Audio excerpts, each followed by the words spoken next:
Welcome back to the deep dive. You hand us the sources, and we deliver the key knowledge and hopefully some of those aha moments. Today is a fun one. It is.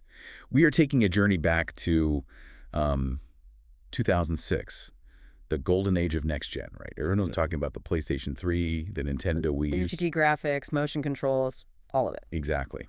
But while all that was happening, VTech quietly launched a piece of hardware for a demographic that, well, couldn't even walk yet.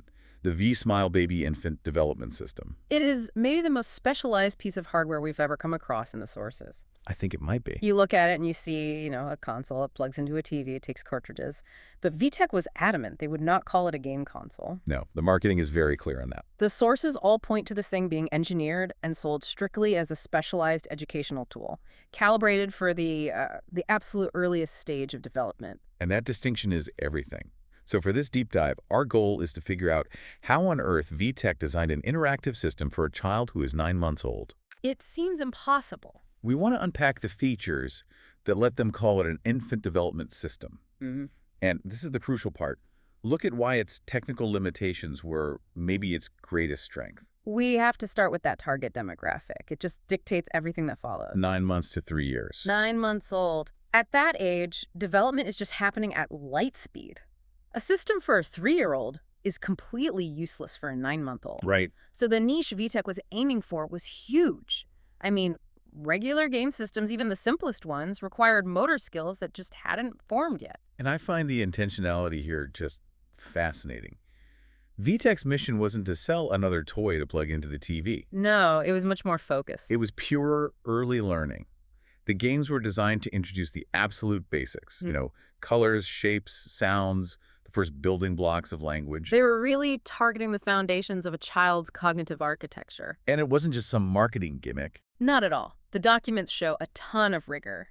The educational content on what they called Smartridges, it wasn't just made up by software guys. They brought in professionals? Yes, VTech partnered directly with professional educators, with child development specialists, to vet every single piece of content. They made sure the pacing, the complexity, it all matched the developmental milestones. It reminds me of that analogy. If the PS3 was like this gourmet 7-course meal for adults, then the V.Smile Baby was the specialized pediatrician-approved baby food. It's carefully prepared, expert-vetted puree, safe, easy, and nutritious for the youngest minds. That analogy holds up perfectly, especially when you move from the philosophy to the actual physical object. Right. How do you make that physical interaction work for a 9-month-old who is basically just batting at things? And that brings us to the hardware. The console itself is, just a box. The magic is in the controller. Yeah. Or what they call the wireless activity panel. And this panel is where you see the real genius in their design for infants. It's huge, it's bulky, it's robust. On purpose. Absolutely on purpose. Because fine motor skills are still so rudimentary. They designed it to help develop gross motor control, grasping, slamming, rolling. It's building hand-eye coordination from, square one. And instead of a little D-pad or tiny analog sticks, this thing is a sensory board. You had 5 huge, distinct physical buttons. And they were specifically chosen for their shape and color. Yeah, we're talking a bright yellow star, a big blue triangle, an orange circle, a green square, and a red heart. Foundational learning right there. And that detail really matters. The size, the high contrast colors, those recognizable shapes, that's not arbitrary. It's all for maximum visual input and tactile feedback. And they threw in a massive rollerball and these chunky toggle switches. Every input was a little physical lesson. And on the safety side, they obviously had to make it wireless. Absolutely essential. You have kids crawling, tumbling. They use an infrared port, an IR port, like an old TV remote.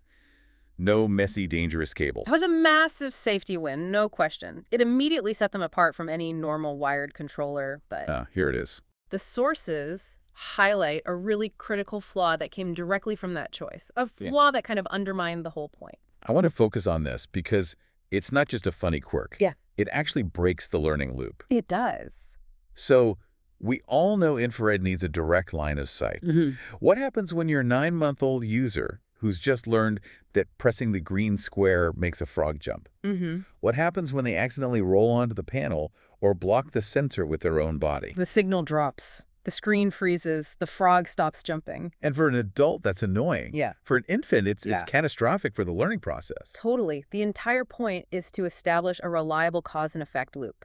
I do A, B happens. Right, immediately. But when the signal cuts out, that loop is broken. So instead of learning button makes frog jump, they learn button sometimes makes frog jump. Or worse, my own body is stopping the fun thing. It creates this cognitive dissonance that just fights the very thing they're trying to teach. It really does. They fix the safety problem, but introduce an inconsistency problem. You can almost picture parents constantly having to reposition their kid. A perfect example of a tech limitation clashing with, well, a chaotic user, a crawling baby. Exactly. But despite that friction, VTech did try to mitigate it by offering some flexibility. Which brings us to the system's two different modes of operation. These modes are the next logical step. You have the main one, TV mode. The panel controls the action on the screen. You get the visual feedback. And then you have standalone mode. Which is critical. Standalone mode is basically phase one of the whole experience. You don't need the TV at all. The panel itself becomes the toy. So the child presses a button. And the panel itself lights up and plays a sound. It's direct local feedback. So if I were a skeptic, I'd ask, if that standalone mode works so well, why even bother with the TV? Isn't the screen with all the characters and backgrounds just an extra distraction? Could it overstimulate an infant? That's a totally valid question, and VTech sort of structured it as two training phases. Phase one, standalone mode, is pure sensory input. Simple cause and effect. Right, it isolates it. I hit the red heart, this red light flashes right here, I hear a noise. It builds confidence before you add complexity. And then TV mode is phase two. That's where you layer on the cognitive stuff. Once the child gets that immediate feedback loop, the TV introduces a story, language, more complex tasks, like getting Winnie the Pooh to count 2 honeypots. So the panel is still the input, but the reward becomes conceptual. It's narrative-driven. Which requires a higher level of focus. It's a really smart, graduated approach to learning. You start with the concrete, then you move to the abstract on the screen. And the vehicle for all this was, of course, the Smartridges. Yep. The curriculum on those cartridges was, again, impressively targeted. Beyond the basic colors and shapes, they focused heavily on early language acquisition. And what about math? The idea of math for a 9-month-old sounds, well, funny. It's extremely basic, but it's foundational. We're talking about the concept of numbers, the difference between one thing and two things. It's not arithmetic, it's like pre-math. Got it. They also had modules on music, creativity, and games about the world around them, like one called Learn and Discover Home, which taught the names for things in the house. And to make sure parents actually bought this system, VTech brought out the big guns. They had to. They licensed major IP that parents and kids already knew and trusted. Brand recognition is everything. Absolutely. The sources point to classic Disney characters. A huge get. Winnie the Pooh, Tigger, Mickey Mouse. They were all on Smartridges. And they also had brands like Baby Einstein and Barney. Which were huge in the educational space at the time. It made the whole system feel familiar, safe, and educationally sound to parents from the moment they saw it on the shelf. The image of a 9-month-old in 2006 learning the color blue from Tigger on a console. That's the whole V.Smile Baby story right there. It is. But now we have to talk about the elephant in the technical room. This was released in 2006. A monumental year for tech in the living room. The PS3, the Wii, and then there's the V.Smile Baby. Let's do the numbers, because in context, they are just staggering. The CPU, the main processor, was a SunPlus SPG 280, clocked at about 27 megahertz. 27. For context, the phone you're probably listening on runs in gigahertz. That's thousands of times faster. And the graphics. Pure 2D sprites. A resolution of 320 by 240 pixels. Mono sound. These specs felt like they were from the early 90s, but this was a brand new product in 2006. So is this a problem? Did parents buying HD TVs look at this and just laugh? Or was this, like you said, a feature, not a bug? It was absolutely a choice, and a brilliant one from a developmental standpoint. Those low-tech specs weren't a limitation, they were a design feature. How so? Think about it. Complex textures, high frame rates, 3D world, all the things 2006 gaming was about. That's visually overwhelming for a developing brain. So the low resolution and simple 2D sprites were meant to reduce the cognitive load. Exactly. You're prioritizing clarity and predictability over raw power. The simple graphics meant a child could easily tell what was happening without being bombarded by, visual noise. They chose utility over horsepower. They did.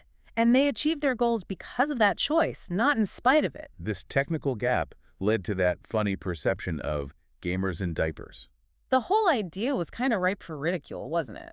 The Wii required skill, the PS3 demanded hours of your time, and the V.Smile Baby. Just required you to randomly hit some giant button. Right. It was maybe the most casual gaming experience ever created, but Yeah. that simplicity was the entire point. It was a developmental tool that just looked like a console. And now we get to the modern irony our sources dug up. Yes. This machine, designed with educators to teach a baby about a red heart. Mm-hmm.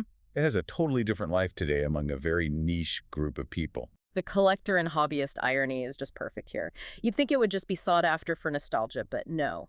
There's a whole subculture of hardware hackers who are obsessed with that specific, unusual Sun Plus SPG280 chip. But why that chip? It's so underpowered. That's what makes it interesting to them. The community is fascinated with pushing the limits of these weird, low-power, single-chip systems. They want to run their own code on it, custom operating systems, maybe some simple homebrew games or emulators. So the V.Smile Baby's fate has gone from teaching shapes with Barney to being a playground for reverse engineers. It's a really bizarre, wonderful historical twist for an infant development system. It perfectly shows the dual life of this kind of hardware, a focus tool in one era and a technical curiosity in the next. So what's the takeaway here? I think the V.Smile Baby succeeded because VTech was just brutally honest about who their user was. They didn't compromise. They didn't. They turned the controller into a sensory board, bridging physical play with what was then high-tech learning. And they proved that for the youngest users, dated hardware that didn't overstimulate was actually an essential asset. And if we connect this back to the bigger picture, it showed that effective early education is driven by tailored simplicity. A 27 megahertz CPU and some huge buttons worked because the design was focused purely on developmental outcomes, not on marketing horsepower. Which leaves us with a question for you to think about. Right. If raw technological power was not just unnecessary, but maybe even harmful for learning during that crucial early stage, what does that tell us about the educational tech we see today for older kids? We should always be asking, does maximizing technological power really equal maximizing learning? Or are we just confusing computing power with genuine educational utility? It's a question of utility over power.